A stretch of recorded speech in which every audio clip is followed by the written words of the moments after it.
बिहार दौरे के दौरान ओवैसी ने पूर्वी चंपारण जिले के मुस्लिम बहुल्य क्षेत्र ढाका में एक महती सभा को संबोधित किया।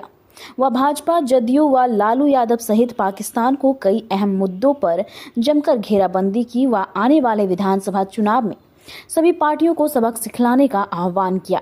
जी हां, आज वैसे ही मुस्लिम बहुल्य क्षेत्र ढाका की सरजमी पर ओसाइबुद्दीन ओवैसी पहुंचे, जहां उनका जमकर स्वागत किया गया। वहां भारी संख्या में मुस्लिम धर्म के लोगों ने उनके समर्थन में नारेबाजी की। अपने भाषण के दौरान आज सबसे पहले ओवैसी ने केंद्र सरकार द्वारा लाए गए वक्फ संशोधन कानून के खिलाफ जमकर अपनी भड़ास निकाली और कहा कि भाजपा ने एक ऐसा कानून लाया है जिसके कारण हमारे मस्जिदों पर हमला हो सकता है, हमारे ईदगाहों पर हमला हो सकता है। ये आरएसएस की एक साजिश है कि हमारे इमाम बाड़ों को खत्म कर दिया जाए, हमारे घरों पर हमला कर दिया जाए, हमारे समाज पर हमला हो सकता है। आप इस कानून के खिलाफ खड़े हो जाएं, क्योंकि ये कानून संविधान के खिलाफ है। नीतीश, पासवान, कुशवाहा सहित चिराग पासवान व मांझी ने से पूछना चाहता हूं कि जब मंदिरों में सिर्फ हिंदू मेंबर बनेंगे तो मुस्लिमों के संगठन में गैर मुस्लिम शामिल हो सकते हैं। तुम लोग वक्फ के जमीन को हड़पने के लिए साजिश रच रहे हो। आगे सुनिए उन्होंने और क्या कुछ कहा। कि एक तरफ बतख मियां अंसारी है तो दूसरी तरफ गोडसे है। इस देश को फैसला करना पड़ेगा कि क्या वो गोडसे के जहर को अपनाएंगे या फिर बतख मियां के इस्तियाफ को इस्तेमाल करेंगे। तीसरी बात की है कि आप जानते हैं कि ये हमारे देश के अंदर की बात अब कर रहा हूं। आप जानते हैं कि भाजपा ने एक ऐसा कानून बनाया जिससे मुसलमानों के ईमान पर हमला हो रहा है, हमारे मस्जिदों पर हमला हो सकता है, हमारी शनाख्त पर हमला हो सकता है, हमारी शहरियत पर तो हमला CAA का कानून बना दिया गया। याद रखिए, ये वक्फ तरमीमी कानून 2025 जो बनाया गया है, ये सिर्फ और सिर्फ आरएसएस की एक कोशिश है कि भारत के मुसलमानों से उनकी मस्जिदों को छीन लिया जाए, उनकी दरगाहों को छीन लिया जाए, उनके खानखाहों को छीन लिया जाए, कब्रस्तानों को छीन लिया जाए, ईदगाह को खत्म कर दिया जाए, इमाम बाड़ों को खत्म किया जाए।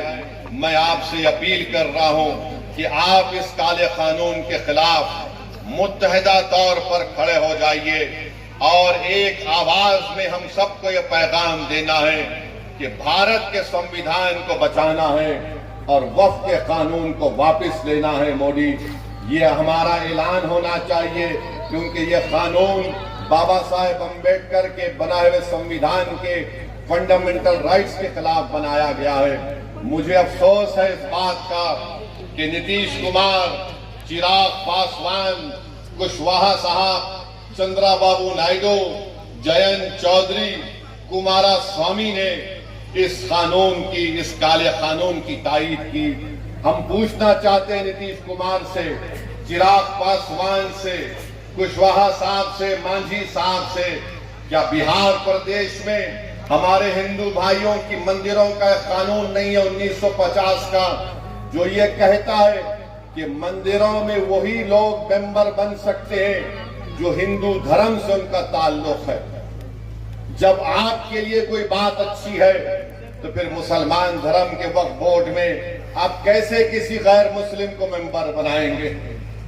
जब आप कानून बना दिए कि कोई हिंदू से सिर्फ हिंदू ही मेंबर बनेगा, तो फिर मुस्लिम वक्फ बोर्ड में आप कैसा कानून बनाए कि गैर मुस्लिम यहां पर मेंबर बनेगा?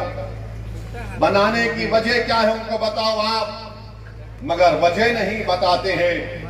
अरे अगर बोध गया में सिर्फ हिंदू और बौद्ध उसके मेंबर बन सकते हैं, तो फिर बिहार के वक्फ बोर्ड में कैसे कोई गैर मुस्लिम मेंबर बन सकता है? बताओ हमको, समझाओ हमको। तुम समझा नहीं सकते, तुम्हारे पास कोई दलील नहीं है। तुम सिर्फ मुसलमानों से नफरत की बुनियाद पर एक काला कानून बनाए हो। तुम वक्फ की जायदादों को लूटने के लिए इस तरह का कानून बनाए हो। और भाजपा के लोग अपना एक पैम्फलेट निकाले हैं, एक 4 पेज का और एक 15 पेज का है। मैंने उसको पढ़ा, उसमें लिखते हैं कि मुसलमानों में 30% लोग गरीब हैं, और भारत के प्रधानमंत्री अपने भाषण में, और फिर हम प्रधानमंत्री को पैगाम देना चाहते हैं कि आपने जो कानून बनाया, नरेंद्र मोदी की सरकार ने, नीतीश कुमार ने, चिराग पासवान ने, मांझी साहब ने, कुशवाहा साहब ने ये कानून बनाकर सिर्फ एक आदमी को फायदा हुआ, बहुत ज्यादा उसको फायदा हुआ। क्या फायदा हुआ? वो देश का सबसे दौलतमंद आदमी है जिसने एक मुस्लिम वक्फ की जायदाद के ऊपर जो यतीम खाना, यतीम खाने को उसने गैर कानूनी तौर से खरीद लिया और उसके ऊपर उसने खरीद, लोग बोलते, मीडिया बोलते कि 1000 करोड़ का अपना घर बनाया। प्रधानमंत्री आपके दोस्त के पास तो जिसके जू में आप जाकर जानवरों को देखकर आए, बंदरों को देखे, देखा आपने? बंदर को प्रधानमंत्री देख रहे हैं, तोता उनके हाथ पे बैठा हुआ है। तो प्रधानमंत्री यही समझते हैं कि सब तोतों को हाथ पे बिठा लूंगा या किसी को बंदर बनाकर देखूंगा।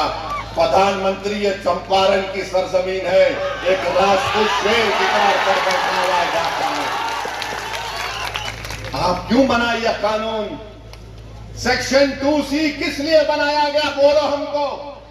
हमारे हैदराबाद में कहावत है कि मामू की मिठाई की दुकान पर नाना की फातिया। तो प्रधानमंत्री ने हमारे बोरी मुसलमान भाइयों का नाम बताकर मुकेश भाई की फातिया पढ़ दी वहां पर। सेक्शन 2C बना, मुकेश भाई मौजा ही मौजा हो गए। आई एम हैप्पी बोल दिया प्रधानमंत्री। प्रधानमंत्री ये क्यों किया आपने? ये कानून ये बना दिया कि अगर जितने बिहार में आसार कदीमा के तहत मस्जिदें होंगी, जो दर्जे वक्फ है बिहार वक्फ बोर्ड में, वो वक्फ की जायदाद नहीं रहेंगी, आसार कदीमा उसका मालिक होगा। जो